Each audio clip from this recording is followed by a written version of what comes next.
hecho todo, pero no puedo entrar. No, salga sin zapatos, te vas a resfriar.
Buenos días, estudiantes. Avísenme si me escuchan, por favor. Escuchamos, doctor. Buen día. Buenos días. Bien, empezamos. Vamos a ver la clasificación de las proteínas según su función y son 26 funciones diferentes que tienen las proteínas. De una palabra, sin proteínas no hay vida. Habíamos definido que eran las proteínas, eran polímeros de aminoácidos. Existen más o menos 35.000 proteínas diferentes en nuestro cuerpo, de lo que mostró el genoma de los 100.000 genes. En una palabra, cada gen produce una proteína. Entonces son 35.000 proteínas que tenemos en el cuerpo distribuidas en diferentes partes.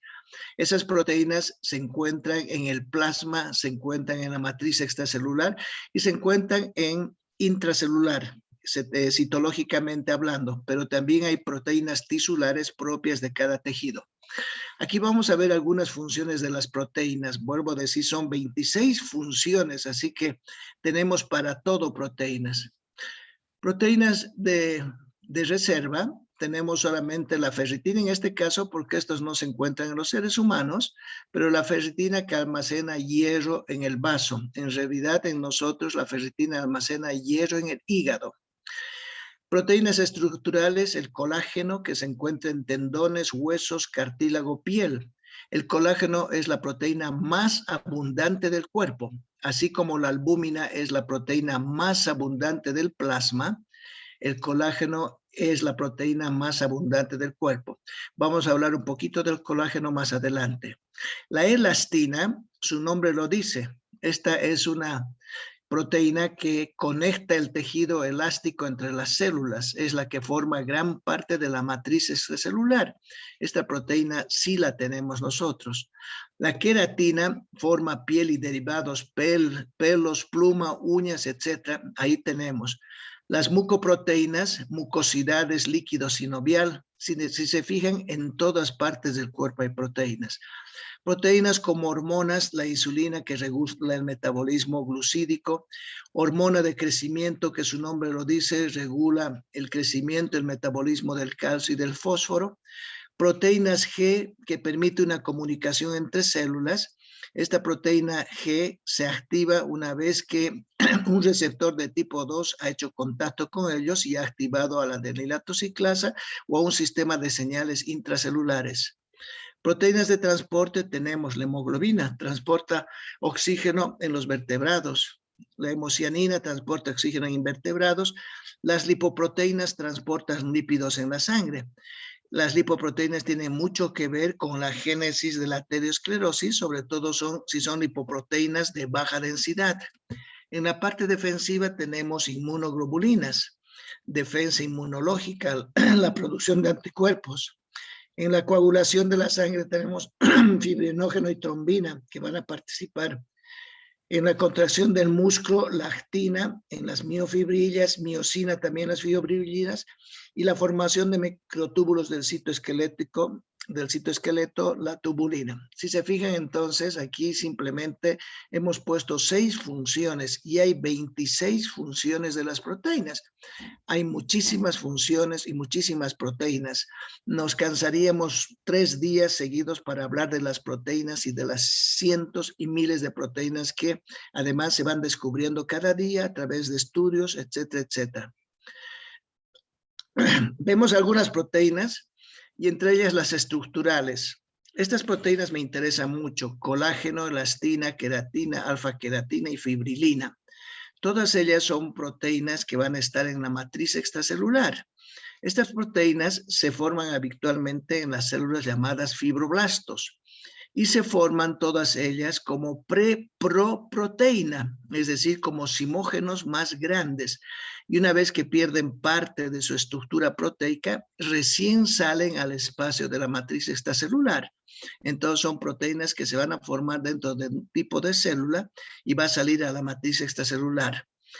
El gran problema de estas es que como tienen muchos genes que determinan estas proteínas, pueden haber muchas anomalías genéticas y se conocen como enfermedades. En general, todas ellas se conocen como colagenopatías, pero hay que identificar si es específicamente del colágeno, si es de la elastina, la queratina y la fibrilina. Por ejemplo, la fibrilina es una proteína de la matriz extracelular que está muy relacionada con la enfermedad de Marfan. La enfermedad de Marfan, vamos a hablar en un instante más, fue una enfermedad que le dio a un presidente de Estados Unidos, Abraham Lincoln, y él es el que más rasgos clínicos tiene de la enfermedad de Marfan, una alteración genética, una mutación de la fibrilina que le produce unos rasgos muy característicos. Acuérdense de Abraham Lincoln en Estados Unidos, que tenía una quijada muy grande, una cabeza muy grande y unas manos enormes. Bien, en general todas ellas se llaman colagenopatías, pero no significa que sea solamente enfermedad del colágeno, puede ser de cualquiera de ellas. Por lo tanto, cada vez se está identificando más enfermedades con nombres propios de los que antes se conocía con uno solo. Veamos el colágeno. El colágeno es una estructura muy grande, forma como hélices y forma triple hélice. Se va uniendo, 3 cadenas se van uniendo, una triple hélice. Y es una triple hélice que va a conocerse como tropocolágeno. Y luego ese tropocolágeno se va a romper, se va a escindir hasta formar el colágeno verdadero. Si nosotros vemos intrínsecamente qué aminoácidos forman el colágeno, no son muchas variedades. Hay colágenos, hay 26 tipos de colágenos, algunos han identificado 9 grupos, otros autores han identificado 16 grupos de colágenos, pero también se han identificado 26 tipos de colágenos o 28. Sea como fuera, hay algunas variaciones en las moléculas del colágeno que cada vez se está investigando, pero la estructura química y la composición de los aminoácidos es prácticamente la misma. Lo que sí tiene el colágeno es glicina. La glicina es un aminoácido muy simple, es el aminoácido alifático con una cadena de hidrógeno más simple. Es un aminoácido que no puede rotar mucho porque tiene un carbón asimétrico. La glicina es tan abundante en el colágeno que de cada 3 aminoácidos que se estudian en el colágeno, uno de ellos es glicina. Y en las curvas que hacen las hélices, el colágeno es muy elástico, es una estructura muy, muy larga. Se encuentra prolina, pero prolina hidroxilada y lisina también hidroxilada, punto que hizo a los estudiantes y a los estudiosos del colágeno decir que la hidroxiprolina y la hidroxilisina eran también aminoácidos proteicos. Pero después de muchos detalles entró que la hidroxiprolina y la hidroxilisina no eran más que modificaciones covalentes de hidroxilación de la prolina y no eran aminoácidos específicos. Entonces, aquí volviendo, la molécula de colágeno consiste en 3 cadenas polipeptídicas, cada una de ellas contiene el aminoácido no polar glicina, situado cada 3 posiciones. Si hay alguna pregunta que se hace del colágeno, siempre es cuál es el aminoácido más abundante, y este es glicina. Les siguen, hemos dicho, la la hidroxiprolina, hidroxilisina y obviamente prolina también. Esta estructura regular permite que las cadenas se enrollen entre sí, generando una larga triple hélice regular que se llama como tropocolágeno, que es el precursor, y vuelvo a decir, se forma como pre, pro y colágeno o tropocolágeno, que después se encinde y se convierte en el colágeno verdadero. El colágeno es la proteína más abundante del cuerpo. Hay varios tipos de colágeno. Aquí el autor nos dice de 26, 28, cada uno determinado genéticamente. El tipo 1 tiene su gen en el cromosoma 5, en el brazo 3, etc. La posición 3 se encuentra en la piel, en tendones, en huesos. Tiene triple hélice alfa, son muy ricas en glicina, prolina, hidroxilisina, hidroxiprolina. La elastina es otra proteína de la matriz extracelular. Es una proteína no colagenosa de la matriz extracelular, predominante en fibras elásticas. Le da flexibilidad a los vasos sanguíneos, ligamentos, pulmones y piel. Es el que permite la flexibilidad. Hay un solo gen para la estatina. Habíamos dicho que para el colágeno genes porque había muchos colágenos diferentes, pero para la elastina hay un solo gen y tiene una proteína de 750 aminoácidos. El colágeno o algunos tipos de colágeno pueden llegar a 1000 aminoácidos. Tiene escasa hidroxiprolina, no tiene hidroxilisina ni carbohidratos. El colágeno puede glucosar. En algunos tipos de colágeno incorpora glucosas, sobre todo uniéndose al glutamato. Y aquí nos dicen no hay hidroxiprolina, no hay hidroxilisina, una diferencia con el colágeno. Hidrofóbicos ricos, algunos son en contacto con el agua y hay otros hidrofóbicos que no pueden estar en contacto con el agua. Los aminoácidos polares que incorporan y que pueden estar en contacto con el agua son lisina y valina y son generalmente los aminoácidos alifáticos. Forma estructuras heterocíclicas llamadas desmosina y las desmosinas ya se consideran filamentos. La elastina es una proteína del tejido conectivo con funciones estructurales. Está formada por una cadena de aminoácidos con dos regiones, una hidrofóbica, hemos dicho, constituido por los aminoácidos valina, prolina y glicina, y otra hidrófila por los aminoácidos lisina y alanina. Estos aminoácidos pueden estar en contacto con agua, forma estructuras de tipo hélice alfa. Aquí tenemos la fibra de elástica y una forma estirada y una forma relajada. La región hidrofóbica le confiere la elasticidad característica a la elastina. Su nombre entonces lo dice. Elastina, una proteína muy fácil de estirarse, forma parte de la piel, es una de los componentes más importantes y su estructura de aminoácidos dispone que los aminoácidos polares estén en contacto con el agua y los no polares estén en la parte del centro de su molécula porque no son hidrófilos, sino son hidrofóbicos. La queratina es otra proteína, una proteína también de la matriz extracelular. Es una proteína con estructura fibrosa muy rica en azúcar. Esa es una de las características más importantes que constituye el componente principal. Uñas. Tenemos queratina nosotros en el pelo, en las uñas, y mucha de la queratina en la biología de los animales en los corazones. Estructuras muy duras. La queratina en nosotros se ve muchísimo en pelos y uñas y es una proteína fibrosa. Seguimos viendo proteínas fibrosas, significa que su eje es casi circular. En este su eje es largo, no es eje circular. Y fíjense su hélice cómo está formada, los enlaces de hidrógeno que se establecen entre ellos. Hay que recordar que en las estructuras de las proteínas cuando hemos hablado de estructura primaria, secundaria, terciaria o cuaternaria.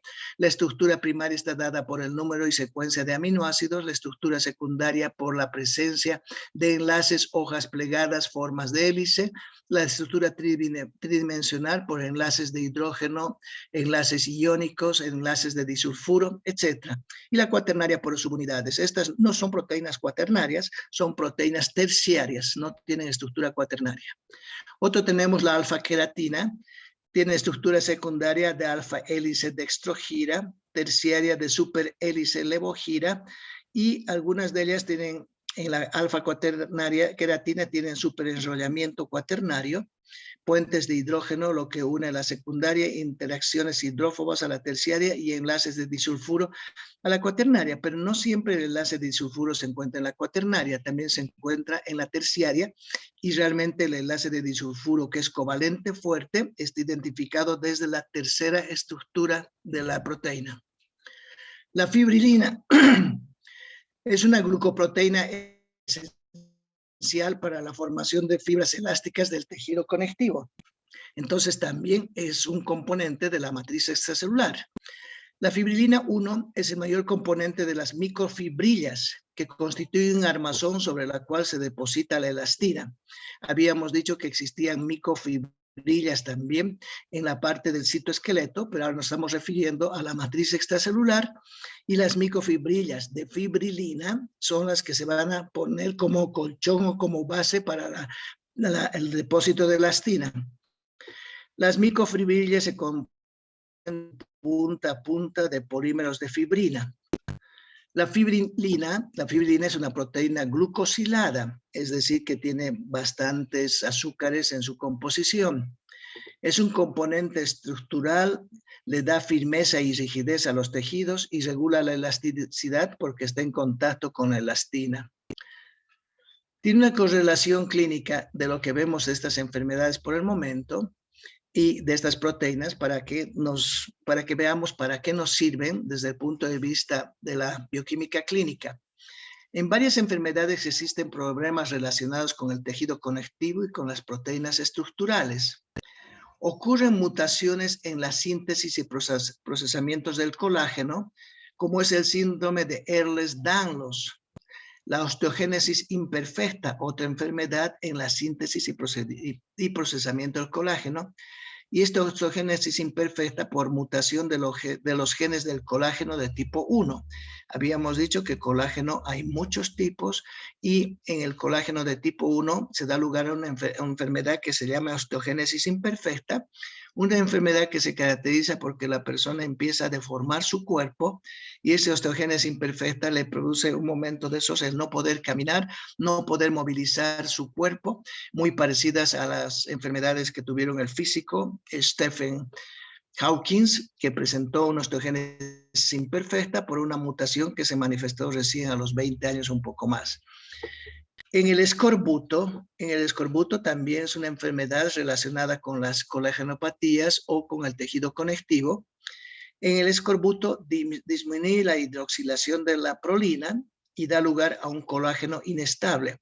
El escorbuto es una enfermedad que se produce por la falta de vitamina C.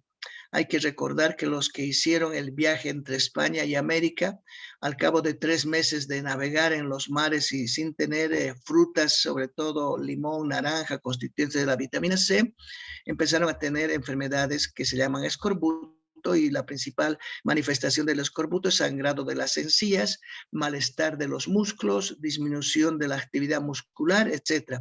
Y eso se debió molecularmente a la falta de hidroxilación de la prolina.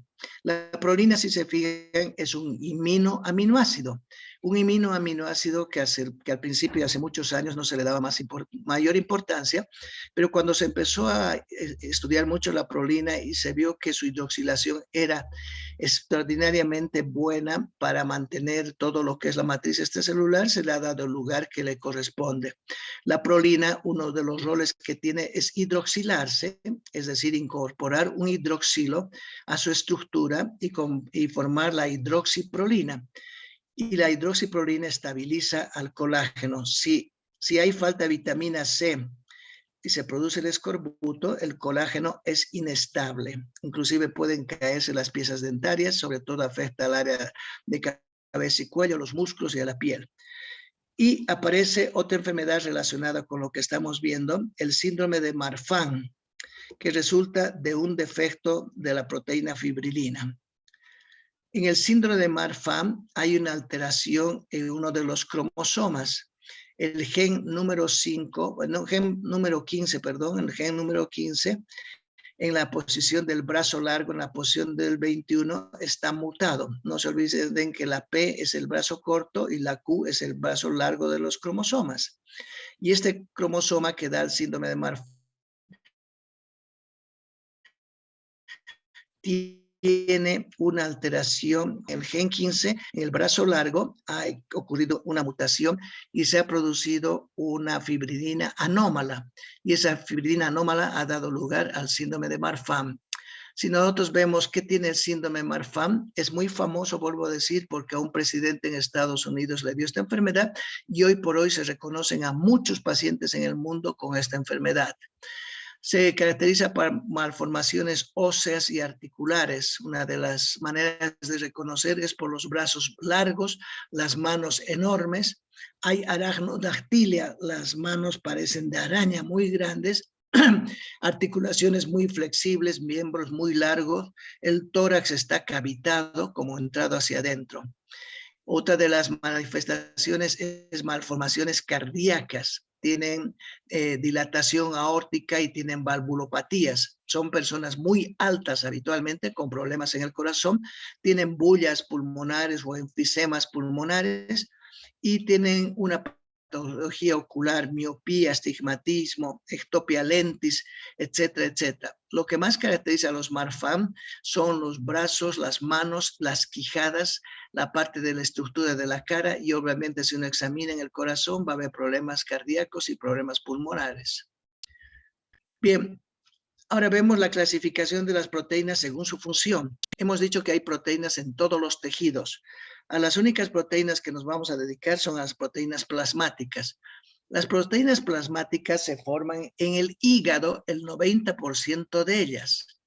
Y un 10% menos 10% se forman en otras células. En una palabra, las proteínas plasmáticas son sintetizadas en el hígado y salen al plasma y se las conoce como proteínas de acción plasmática. Muy pocas son las proteínas específicamente que se encuentran en el plasma y que se han formado a partir de células endoteliales o se han formado de otras células que están circulando en el plasma y no del hígado. Se han formado algunas de linfocitos, otras son citoquinas formados por otras células, como las inmunoglobulinas. Las inmunoglobulinas son proteínas plasmáticas, pero que no han sido formadas en el hígado. Después el resto, a excepción de unas cuantas, sí se forman en el hígado. La albúmina es una proteína plasmática, la más abundante, se forma en el hígado. Es transportadora de compuestos y mantiene la presión oncótica. El fibrinógeno es un factor de coagulación formado en el hígado. La ceruloplasmina es formada en el hígado y transporta el hierro. La ferritina es una proteína que va a salir, pero más que la ferritina es la transferrina, porque va a ser una proteína que va a transportar hierro. Aquí hablamos de la albúmina. La albúmina es una proteína de transporte, es una proteína coloidal, tiene aproximadamente 58 kilodaltons. Si le ponemos el verdadero peso en daltons como tal, será 58,000 daltons. Hemos dicho que una proteína se considera como tal, tiene 58. Hay algunos autores que dicen que la albúmina tiene más, tiene 64 kilodaltons de peso molecular porque tiene mayor cantidad de aminoácidos, que nosotros digamos arriba de 580 ya está suficiente. Lo que nos interesa mucho es qué hace la albúmina. La albúmina mantiene la presión oncótica, evita que el líquido salga del espacio vascular. Es una de sus principales funciones. Es un agente coloidal, por lo tanto es un soluto que existe en gran cantidad en el plasma y está haciendo el balance entre el agua plasmática y los solutos.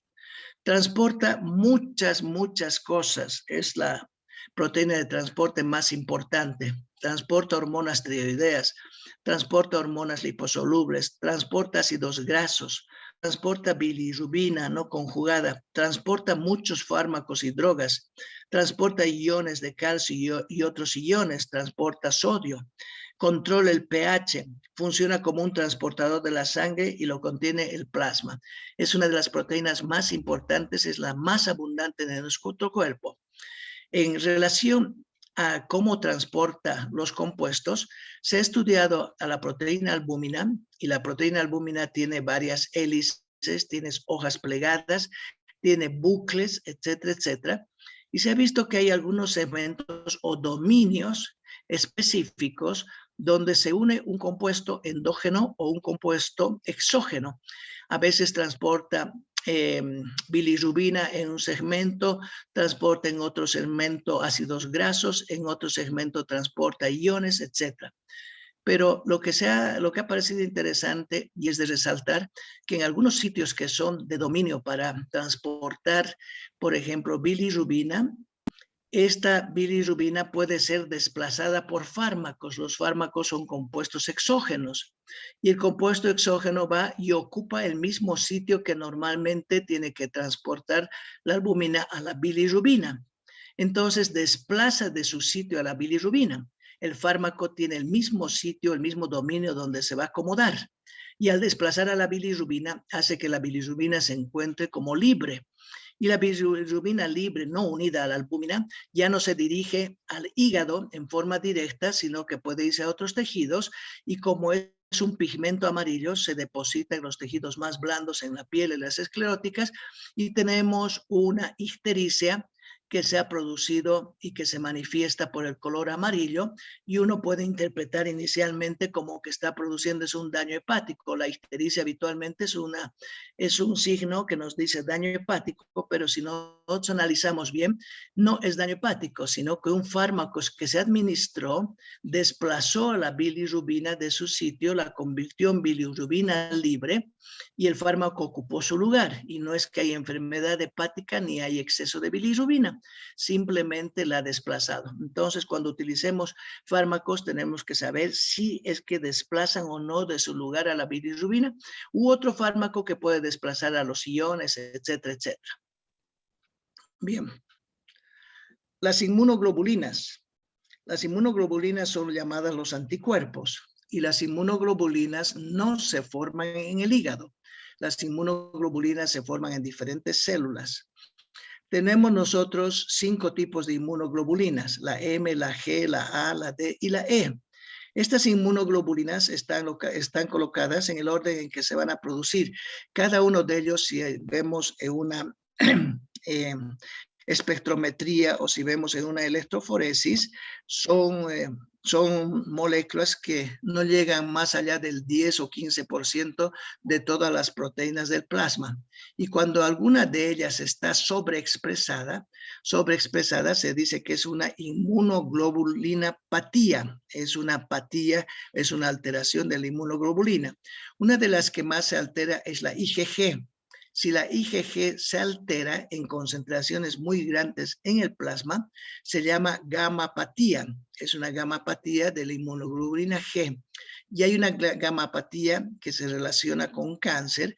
El cáncer se llama mieloma múltiple. Ese cáncer mieloma múltiple origina o se diagnostica por el exceso de inmunoglobulinas G de forma monoclonal. Exclusivamente de las 5 inmunoglobulinas, la única que se eleva es la inmunoglobulina G. ¿Cómo se hace el diagnóstico de un mieloma múltiple? El paciente acude por dolor habitualmente, por alteraciones renales, alteraciones del calcio, y enflaquecido mucho, y empiezan a hacerse una batería de estudios. Y entre los estudios de rutina se pide la proteína de Vence-Jones para ver si no está elevada. La proteína de Vence-Jones es una proteína específica del mieloma, y si a partir de que la proteína de Vence-Jones esté elevada, se pide inmunoelectroforesis de inmunoglobulinas en el plasma. Y la inmunoelectroforesis nos puede demostrar que hay una gamapatía monoclonal, y esa gamapatía monoclonal es uno más de los elementos para hacer el diagnóstico de mieloma múltiple. Luego se tomará una biopsia del hueso, de la médula ósea, se estudiará y si hay células mielomatosas se hace el diagnóstico. El mieloma múltiple habitualmente es manejado por los hematólogos y algunos oncólogos para su tratamiento. Si el mieloma múltiple no ha elevado mucho el calcio, no ha dado metástasis óseas muy severas, su porcentaje de células mielomatosas en la médula ósea es baja, es curable, pero si el mieloma múltiple está muy avanzado, rara vez se cura. Sin embargo, es una enfermedad que existe y ahí tenemos por qué nos interesan estudiar a las inmunoglobulinas. Así, la inmunoglobulina M son los primeros que se producen. No tienen regiones bisagras, no se adaptan bien. Cada inmunoglobulina tiene un segmento largo y un segmento corto, y los que unen los segmentos largos y cortos se llama la zona de la Viagra, o de la Viagra, digo, de la bisagra, y tienen brazos largos, brazos cortos, adaptativos y cambiantes. Son estructuras proteicas. Aparecen como antenas en los linfocitos B. La inmunoglobulina G se genera después de la inmunoglobulina M, puede atravesar la placenta y proteger al feto. Indican que la infección es un proceso antiguo cuando aparecen estas inmunoglobulinas. Hoy por hoy con el COVID se piden también anticuerpos e inmunoglobulinas para ver cómo está el estado de defensa del organismo ante este virus. La inmunoglobulina A también aparece después de la M, se presenta en la saliva, en el moco, en la leche. También están en las mucosas, pues la pieza secretaria evita que sean degradados. La inmunoglobulina D sustituye a la M y tiene más afinidad que estos. Aparecen como antenas de los linfocitos B. Generalmente las inmunoglobulinas son parte de todo el complejo inmunológico y muchas formadas en los linfocitos. La hemoglobina E de alta afinidad, media en los procesos alérgicos. Su función es la de eliminar parásitos, en particular gusanos. Otras proteínas, la transferrina, la ferritina y la ceruloplasmina.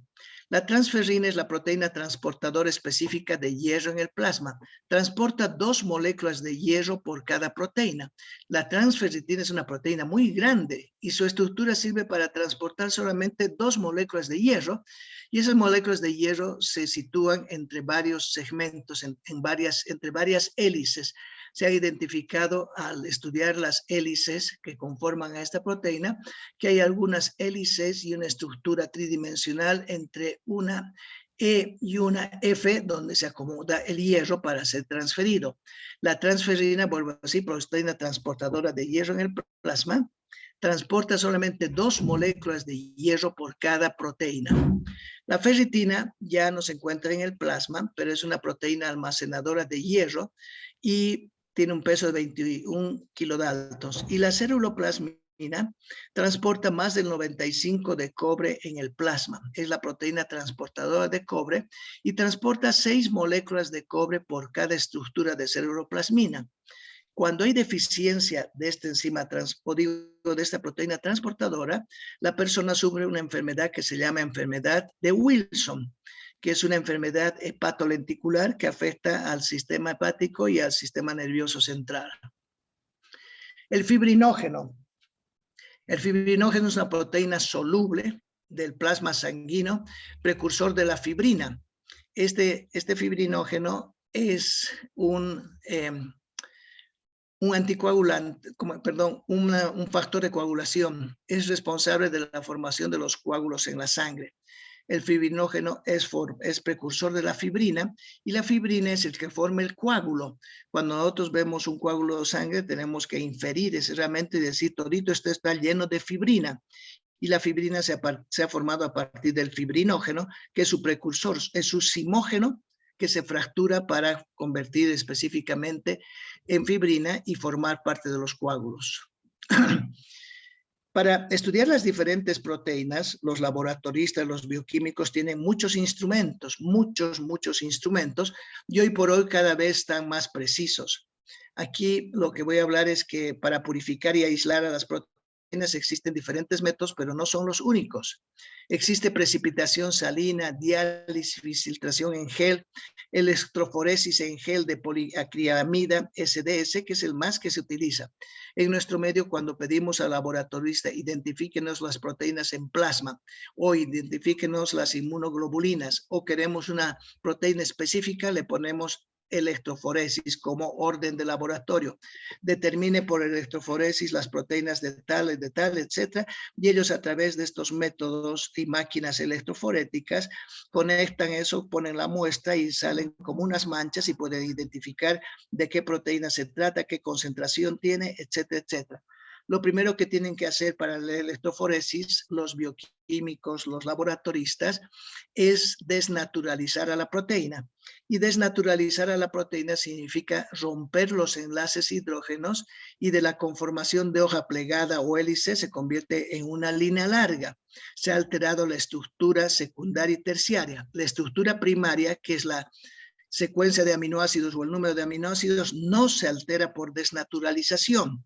Lo que se altera son los enlaces hidrógenos, hidrófobos, los enlaces de Van der Waals, etcétera, que desnaturalizan a la proteína. Una proteína que era enrollada, que tenía muchas hélices, hojas plegadas, se convierte como una línea larga, pero no se ha alterado la estructura primaria, la secundaria y la terciaria sí. Algunas proteínas ya no son fibrilares, ya no son largas, sino son proteínas globulares. Su eje central es más corto. Si hemos dicho que el colágeno es una estructura fibrilar larga, hemos dicho que la elastina es larga, la fibrilina es larga. Ahora las globulares tienen un eje, como su nombre lo dice, como globo, muy chiquitito, muy centrado, ya no son largas. Y esas proteínas globulares son hemoglobina, mioglobina y muchas enzimas. Vemos la hemoglobina, cómo se forma la hemoglobina, qué tiene la hemoglobina, y empezamos. La hemoglobina es la proteína transportadora de oxígeno más importante en el cuerpo. Sin hemoglobina no podríamos vivir. La hemoglobina puede sufrir muchas mutaciones. Algunos autores han dicho que puede sufrir hasta 40 mutaciones durante la génesis de esta proteína. Esta proteína hemoglobina tiene dos partes. La parte hemo, que es la porfirina, y la parte proteica, que es la globina. Entonces, es una hemoproteína. Globina, su proteína, y el hemo, su porfirina. La hemoglobina tiene estructura cuaternaria. Es una proteína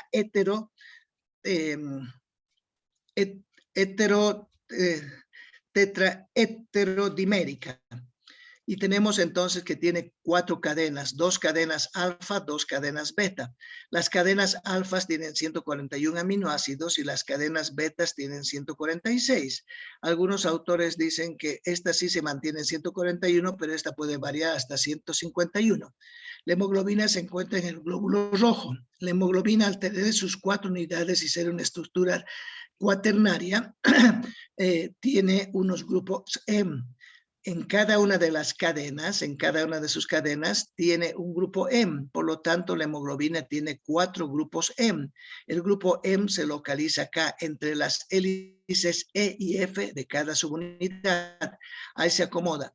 El grupo M es el que acomoda el hierro. El hierro se coloca en la parte central del grupo M. El grupo M aparece o parece que fuera como una cruz. Está formada por 4 piroles. Las estructuras pirólicas se forman a partir de glicina y otros compuestos más. Y cuando ya se ha formado el último paso es la acción de la ferroquelatasa para que el hierro pueda unirse y pueda quelarse en la parte central de las estructuras tetrapirólicas. Bien, consta de 4 cadenas polipeptídicas llamadas globinas. 4 moléculas de pigmento orgánico en forma de disco que contienen hierro llamados M. Un eritrocito puede transportar más de 1.000 millones de moléculas de oxígeno. Una molécula de hemoglobina puede combinarse con 4 moléculas de oxígeno. ¿Por qué? El hierro es el que va a permitir la comunicación y el contacto con el oxígeno. El hierro se va a convertir de hierro férrico a hierro ferroso para transportar oxígeno. Por lo tanto, la hemoglobina transportará 4 moléculas de oxígeno cuando está su estructura bien hecha. 280 millones de moles de hemoglobina por eritrocito. Tenemos una cantidad enorme y la hemoglobina se localiza prácticamente en la parte periférica del eritrocito, forma como un disco en el eritrocito. Es un compuesto que puede medirse en cantidad, cuánto de cantidad de hemoglobina hay cada eritrocito, a partir de que lo solicitemos nosotros al bioquímico o laboratorista que nos dé los datos de la hemoglobina. La proteína hemoglobina está contenida en los eritrocitos 75% y fija como máximo 220 mililitros de oxígeno por litro o 70 veces la cantidad físicamente disuelta. Es una proteína extraordinariamente útil para transportar oxígeno.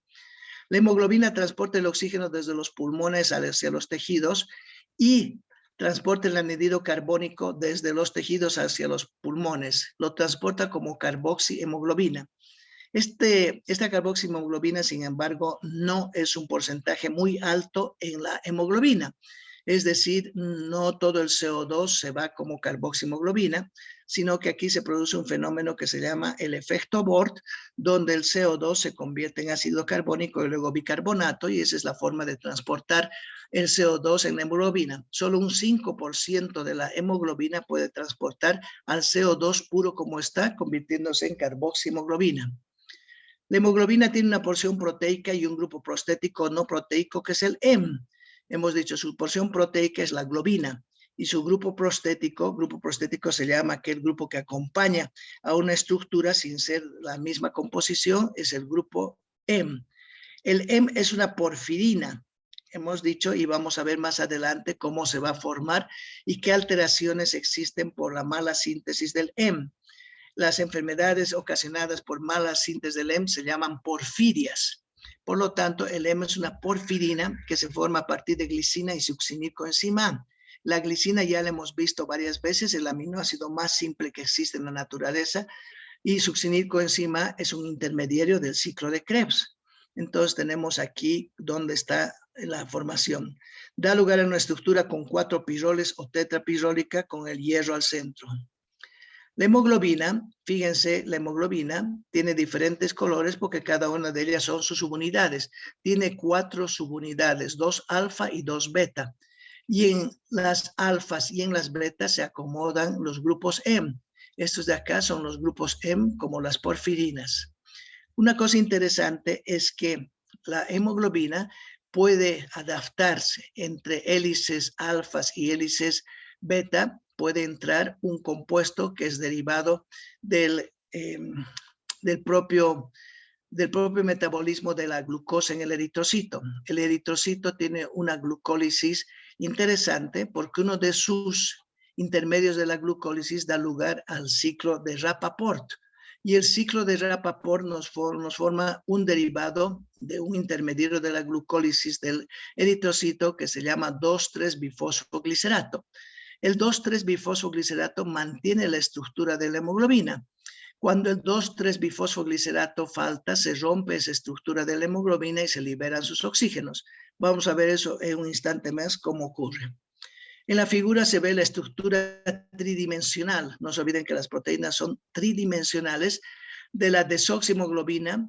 Desoxihemoglobina significa que no está con oxígeno esta hemoglobina, unida al 2,bifosfoglicerato, que está en azul, este de aquí, bisfosfoglicerato. Las 2 subunidades alfa están coloreadas en los tomos más verdes y azul, y las 2 subunidades betas en los más claros de verde y azul. Y los grupos prostéticos del heme están en color rojo, lo que hemos dicho. Ahora, las características estructurales del heme.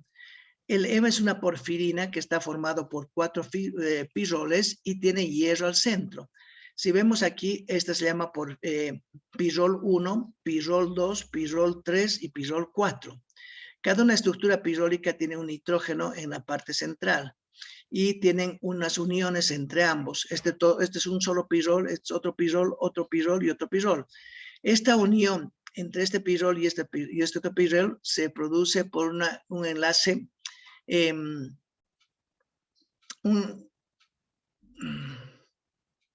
un enlace metilo, Entonces tenemos aquí que el primer pirol con el segundo pirol se une por el enlace metileno Este se une por otro enlace metileno, este por otro enlace metileno, y así sucesivamente. Cada pirrol en su extremo tiene diferentes características y puede llevar diferentes compuestos. Algunos pirroles llevan acetato, entonces toditos son acetato que lleva, u otros llevan carboxilatos. Eso lo vamos a ver en detalle en la práctica.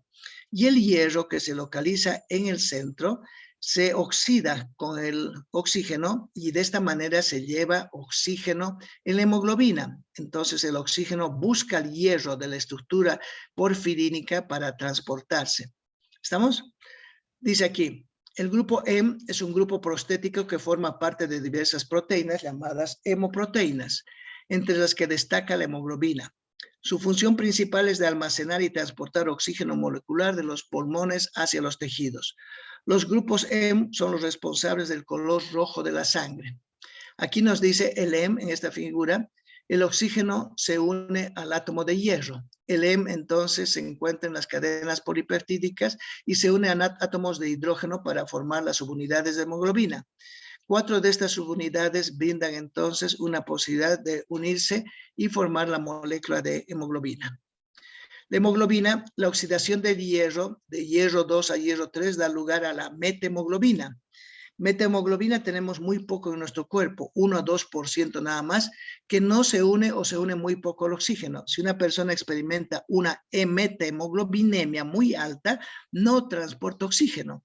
¿Y a qué se debe la metahemoglobina? Al cambio de valencia del hierro, que el hierro que estaba en 12 se convierte en hierro 3.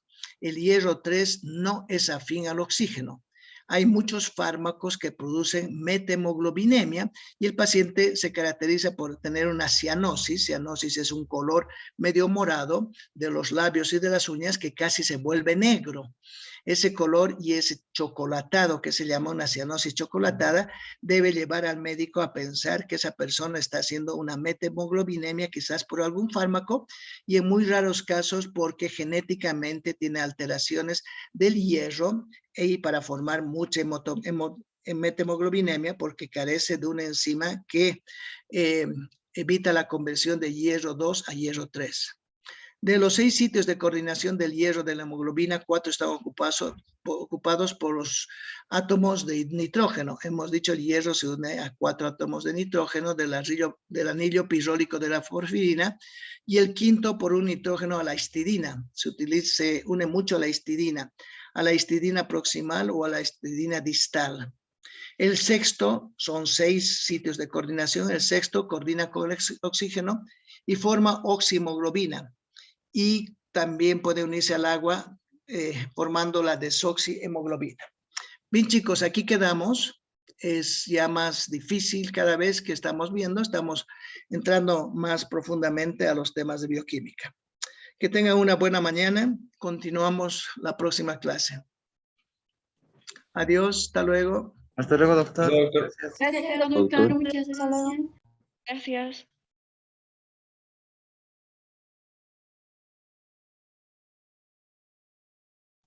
Hasta luego, doctor.